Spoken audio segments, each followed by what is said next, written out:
In 1 Corinthians 10 it says, "And these things came upon them as examples, as they were written as a warning to us, on whom the end of the ages have come." Verse 12, "So that he who thinks he stands, let him take heed, lest he fall." And if you think you got it figured out, doesn't that verse apply to you?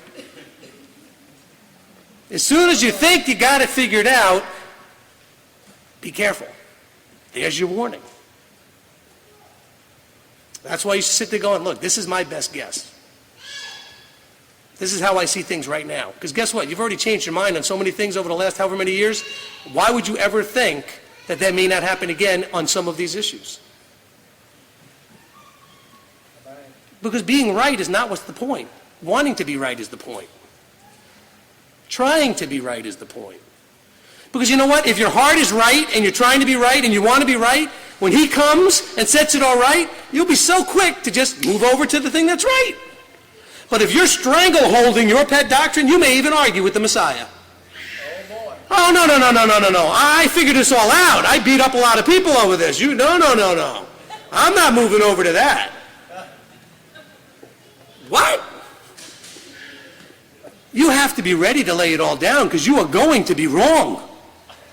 I'm sorry. Something you've got is going to be wrong. Maybe more than one thing. And I can't tell you which one it's going to be. Of course, some of your friends want to tell you which one it's going to be. It's the one they don't agree with you about. Oh, I can tell you which one you're going to be wrong about. No, you don't know. You don't know. 1 Peter 5. I was going to say in conclusion, but did I ever tell you the in conclusion joke? You didn't do that one?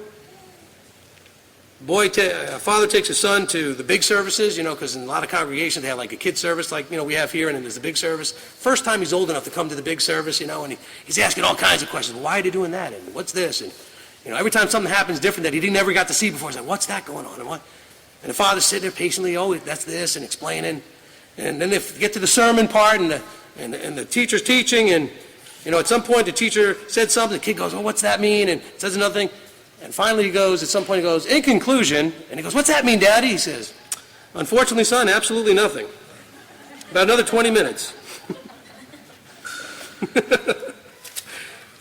Doesn't mean a thing, son. Hate to tell you.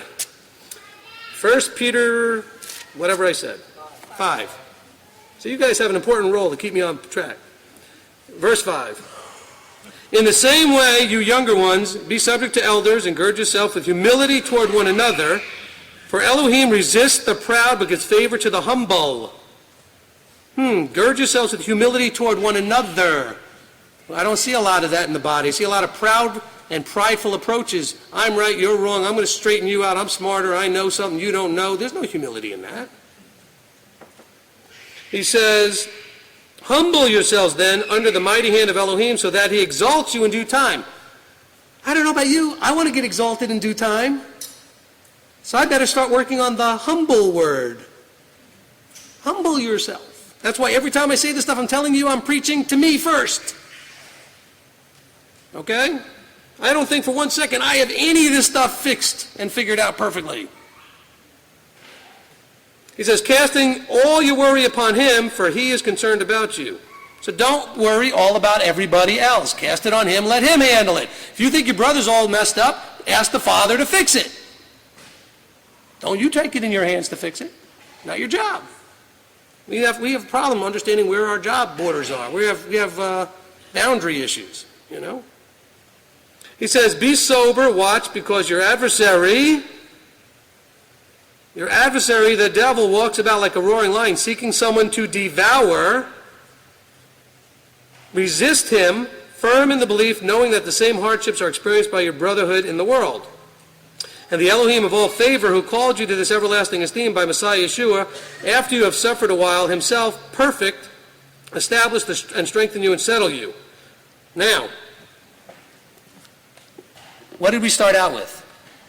The prayer that Yeshua said was, Father, let them be one as we are one, so that the world will know that you sent me. And the roaring lion is sitting there going, I'm going to get the babes, the immature ones, the stragglers, the weak ones, and I'm going to stir them up. I'm going to eat them right up, get them all emotional, get them offended. There's his best weapon. I'm going to let them get offended. Get that root of bitterness. Oh, that's a good tool. Yeah, I'm going to cause this one over here to offend that one over there, and then this one over here offend that one over there. And then this one will get offended because that one over there got offended by that one. And how do we have that happen? Because we haven't gotten control of our emotions. We're the opposite of where we need to be. We're thin-skinned and hard-hearted. We need to be thick-skinned and soft-hearted. You have to allow that space for the Father to work with the person, not you, not your job. Not unless he uses you by them being led to you asking for help. Asking for help. 1 Corinthians 13, we'll wrap with that, and then I have one verse after that. How does that work? We'll wrap with that, then I have one verse after that. In conclusion. And if you're going to hold me to that, I was with a group one time, I said, I've got one more verse. I said, that doesn't mean I don't have 20 more minutes, I just have one more verse. And I do apologize, I have no idea how long I went, I didn't look at the clock, but I'm trying to get this message out completely. I'm your guest speaker. This is what he has me going around from congregation to congregation sharing. Okay? Amen. So, if you're worried about the clock, you're focused on the wrong thing. It's the Sabbath. You've got another couple hours before you have to worry about leaving anywhere. And if your stomach's grumbling, that's okay. You know, fasting and being hungry is supposed to get you more focused. So it's okay if your stomach's grumbling. Don't be looking out there to the oneg. Because I can go another hour if I wanted to.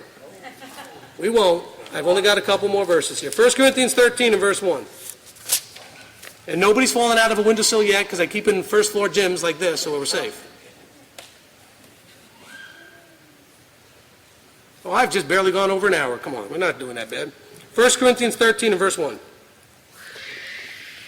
First of all, if I had said to you, where's the love chapter, would you have known this? Okay? I mean, there's certain things you should know. When I ask you, where is the fruit of the Spirit listed? Do you know? Raise your hand if you know where that's listed. Somebody tell me. You raise your hand. Galatians what? Galatians 5:22, 23. Do you know, where's the Torah listed? In how many places? The Ten Commandments. How many places? Where is it listed? Exodus 20 and Deuteronomy 5. You got to know this simple stuff. You know, it says in here, and I have the verse, but we didn't get there, prepare to give an answer. Now, by the way, it doesn't say prepare to give an answer as to why you believe the calendar is the way it is. Prepare to give an answer about your belief in your salvation, belief in the plan of the Father, the belief in Messiah.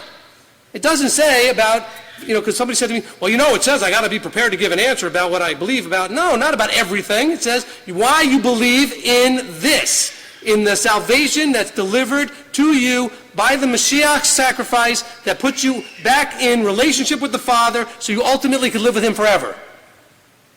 That's what it says. That's the verse. That's the words. I could find it in my notes, but I don't want to go back through 5 pieces of paper trying to figure out where that verse is. But that verse is there. By the way, you know the verse that says, do not be unequally yoked with people that believe in the crescent or conjunction. What does it say? Unbelievers. Do you really think the person that sees the calendar different than you is an unbeliever? Is that really what that's how we act? Because we don't want to be yoked with them. Do not be unequally yoked with unbelievers, not people that see these things different. They're still believers. They just see some of the things a little different in the details. Everybody on all of these issues believes that there's a creator. They all believe that there's a Messiah. They may argue about the nature of the Messiah, but they still believe he's the Messiah. And they believe that he died and that he was resurrected on the third day and is sitting at the right hand of the Father. All of them do. Even the ones that think he was just a man and not deity. They still think he did everything he was supposed to do and is now sitting at the right hand. I speak to them, I know. I talk to everybody. So in the big picture of things, we're still all agreeing about the important stuff, aren't we? We agree Yeshua's Mashiach. We agree he did everything he was supposed to do and will finish what he was supposed to do when he comes back and finishes everything. Yes? No? Everybody on all sides of this stuff believes that. They all agree Torah is to be kept. We're just a little bit shaky on agreeing on the details. But we all agree it's to be kept. We all agree we should keep the Shabbat. There are some that say the lunar Shabbat, some that say Saturday, but they're still trying to keep the Shabbat.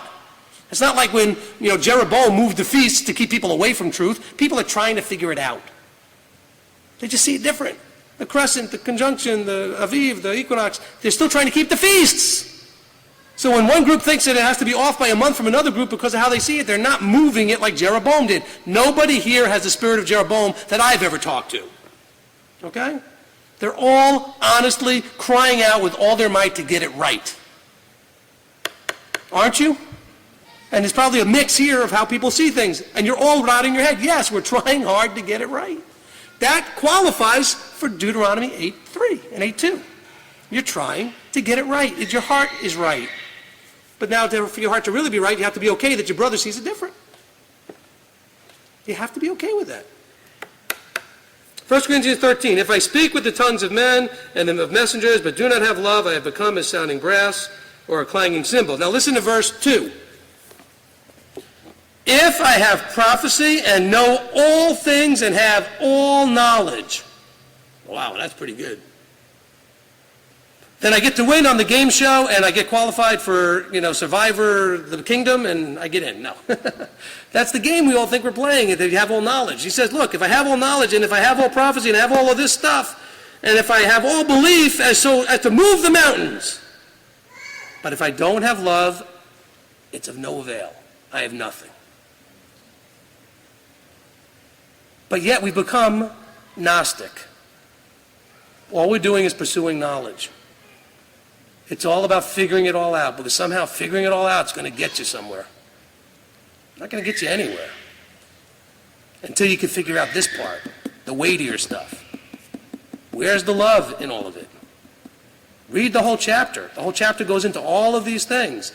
Love does this, love does that. Love is patient, verse 4. It's kind. It doesn't envy. It doesn't boast. It's not puffed up. Doesn't behave indecently. Doesn't seek its own. Is not provoked. Reckons not the evil. Does not rejoice over the unrighteousness, but rejoices in truth. It covers all, believes all, expects all, endures all. Love never fails. If you have that for your brother, which you're supposed to have, it would cover all this other nonsense. And I'm sorry to call figuring out the calendar nonsense, but the way you treat it, it becomes nonsense. Because it's costing you, ultimately, your salvation, because you're dropping everything else for this one little thing that you're holding on to. Do you know how they catch spider monkeys in the wilderness? You guys all know the story about the spider monkeys?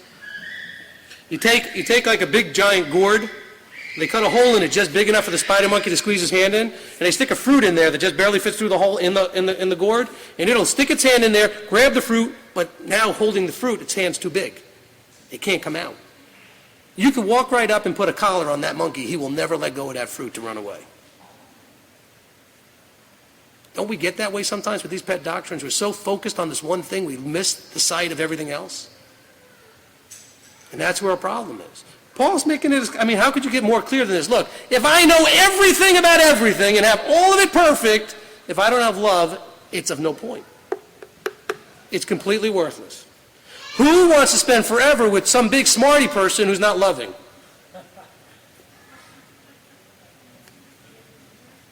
Look, this may sound really profound, but can you not tell me at least 3 or 4 people you know that are Christmas, Easter, pork-eating, shrimp-eating, Sunday-keeping people that are the most wonderful people on the planet, you wouldn't mind living with them forever? Now, can't you tell me at least a half a dozen messianics who are obnoxious, pompous, and in your face who you wouldn't want to spend 5 minutes with? What does that tell you? That knowledge is not what's the criteria that you would use. Would you rather spend forever with the pork-eating? You know what? It's easier for the pork-eating, Sunday-keeping Christmas person to change that than for you, if it's you, to become loving and soft-hearted. It's an easier change. They've just not been called to see it yet. But they've got the character. It's harder to change the character than the actions of the observances. Was it really that tough to stop eating pork and shrimp and all that stuff? Honestly. I know you liked some of it, but was it really tough? Like mechanically, is it a difficult thing to actually figure out which stuff not to eat? No.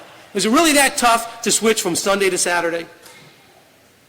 Like, did you have to think about it every week going, oh, what day am I supposed to do? No, you need to switch. Okay, Sunday, Saturday. Is it really that tough to switch to the feast days? There's 7 of the high holy days amongst the 5 feasts, or to give up Christmas? Was that tough? I mean, was it difficult to figure out and remember how to do